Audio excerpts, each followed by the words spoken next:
Adriati, yang dimana itu kan kita membahas tentang jurus itu percepatan penyelesaian studi. Nah, tidak kita pungkiri Prodika ini banyak juga dari mahasiswa yang bukan alumni pesantren atau madrasah.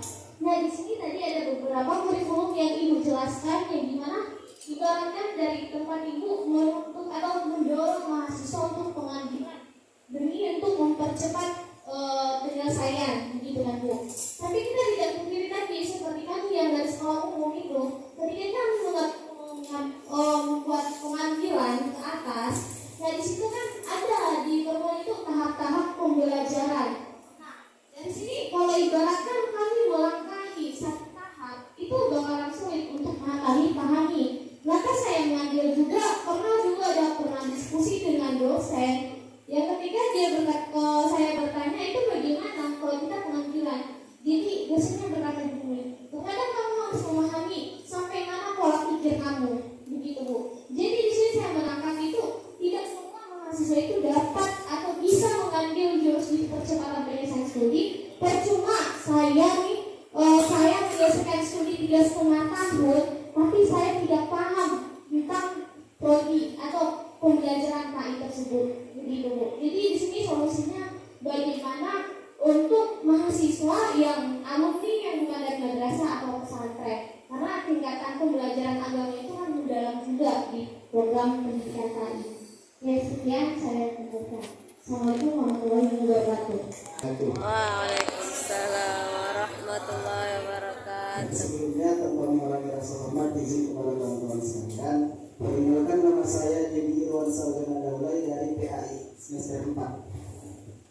Jadi sebelumnya terima kasih saya ucapkan terkhususnya kepada Bapak Ibu yang telah memberikan bukan sedikit tapi memberikan wejangan kepada kami. Nah, jadi sedikit di sini pertanyaan saya, Pak, Bu, ini kan kita membahas tentang jurus jitu percepatan penyelesaian studi. Nah, jadi saya di sini khususnya meminta ataupun mengharapkan Bapak atau Ibu bisa menjawab mengenai memberikan solusi. Bagaimana, karena kita di sini membahas jurus jitu, sedangkan masih banyak pola pikir mahasiswa yang dimana khususnya di program studi pendidikan agama Islam masih ingin menumpahkan skripsinya gitu Bu. Jadi percuma kita bahas jurus jitu kalau pola-pola pikir tersebut belum bisa kita hancurkan, belum bisa kita dobrak. Bagaimana pola-pola yang kita bisa katakan negatif tersebut hilang dari khususnya mahasiswa program studi pendidikan agama Islam, agar nantinya kan Bu, Pak, ketika pikiran-pikiran negatif itu hancur, maka dengan sendirinya jurus jitu ini akan nyangkut di pikiran kalian masing-masing gitu Pak. Karena saya melihat Waalaikumsalam warahmatullahi wabarakatuh. Perkenalkan, nama saya Ida Sari, semester 6 dari ruangan 6A. Nah, di sini saya ingin bertanya Bu, bahwasannya tadi pencapaian percepatan penyelesaian kuliah itu tergantung pada mahasiswa dan dosennya, adanya kolaborasi antara dosen dan mahasiswa. Nah, tadi juga ada hambatan tentang tuntutan. Nah, bagaimana cara kita mengatasi jurus jitu percepatan penyelesaian studi jika terlalu banyak tuntutan yang diberikan dosennya bimbing kepada kita. Terima kasih. Assalamualaikum warahmatullahi wabarakatuh. Waalaikumsalam warahmatullahi wabarakatuh. Perkenalkan, nama saya Sandi Rahmat dari program studi PAI semester 8. Di sini saya mau bertanya, bagaimanakah misalnya kalau dosen pendidik kita itu susah dalam membaca misalnya proposal kita, bagaimanakah cara kita untuk mendorong terus kemauan dosen tersebut untuk membaca proposal kita supaya kita bisa dibimbing dengan cepat.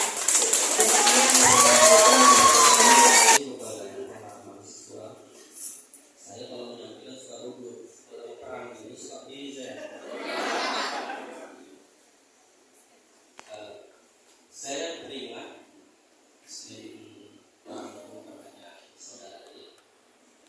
Saya teringat salah seorang kawan memberikan diskusi kami, huruf J itu bagaimana menyembuhkan calon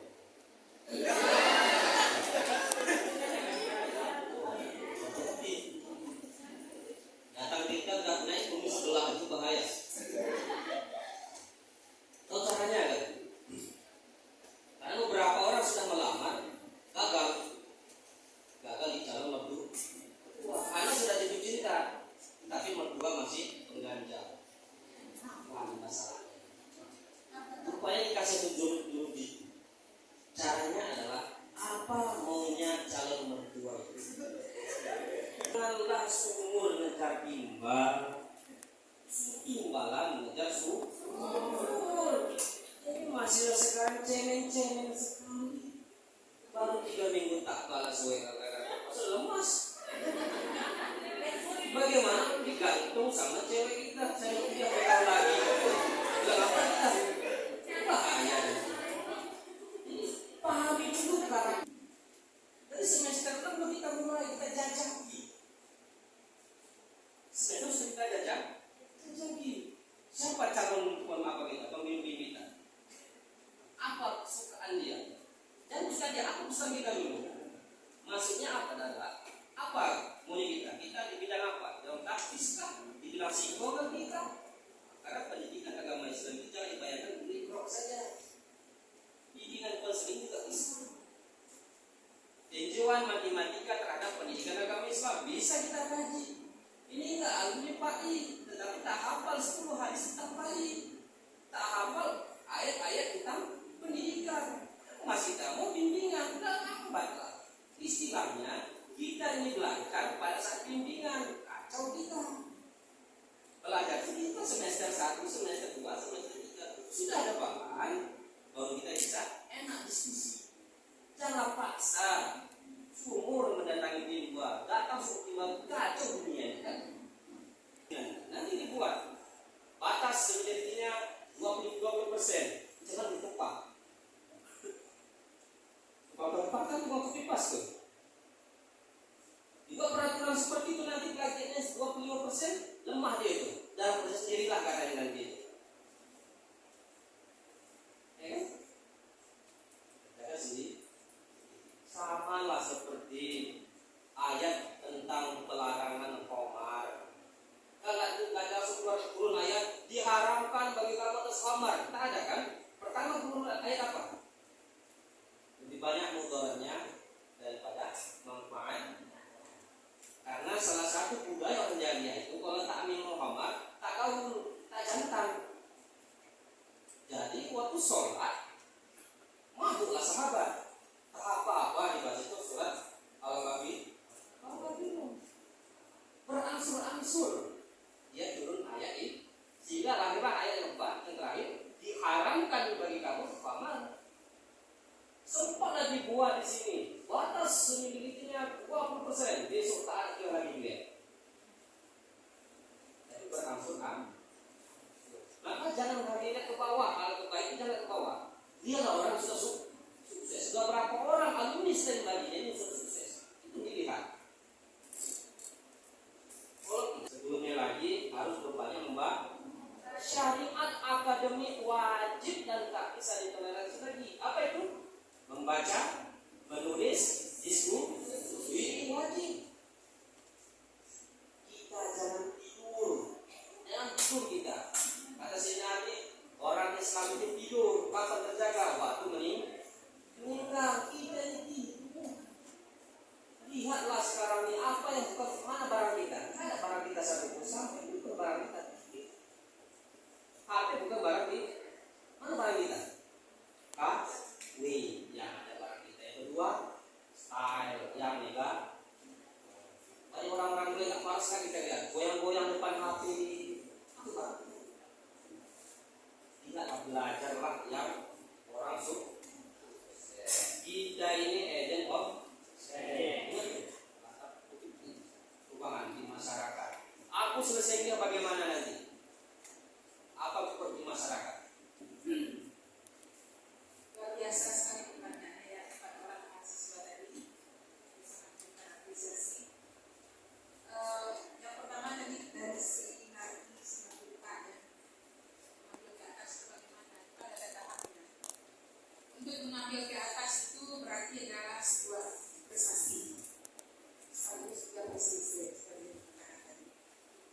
saja ini syarat dan ketentuan berlaku. Dasar itu.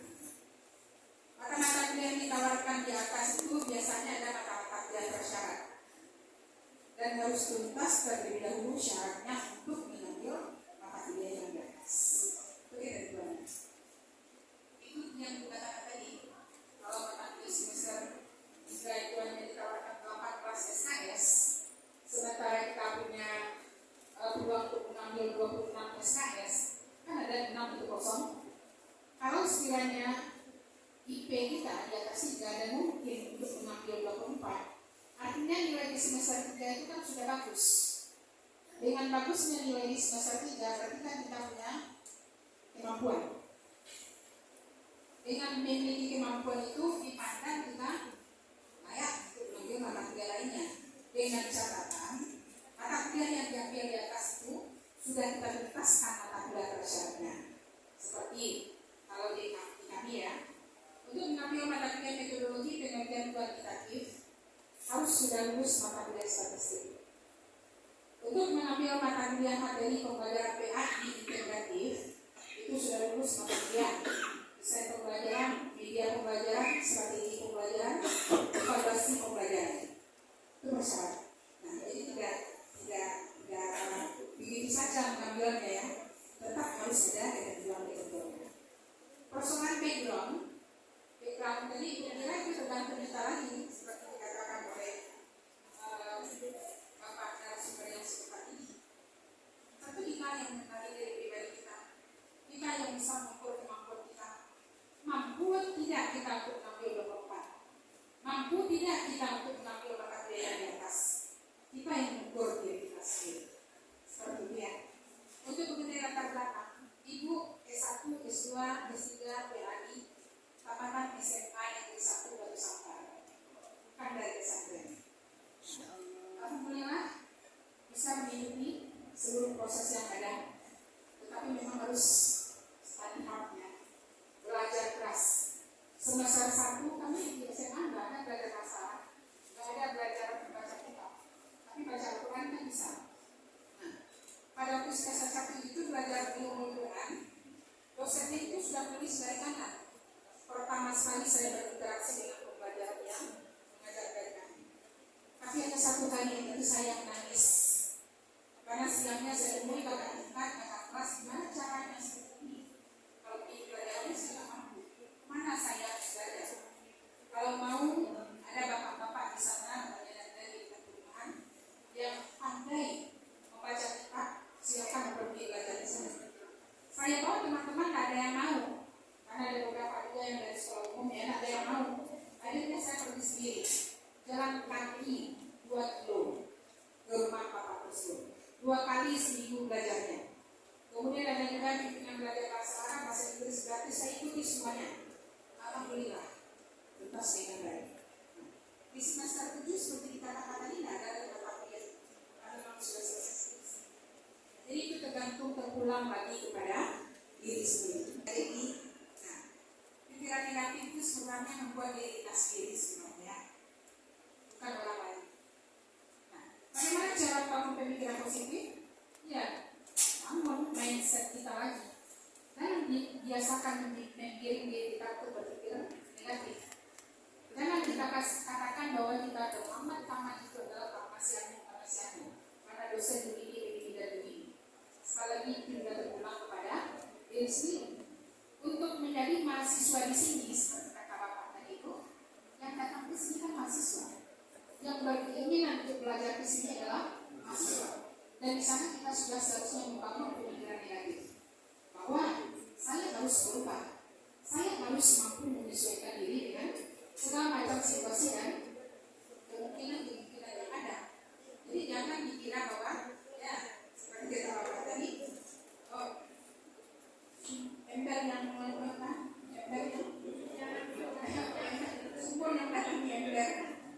sumur yang mendatangi ember, tapi ember yang mendatangi sumur.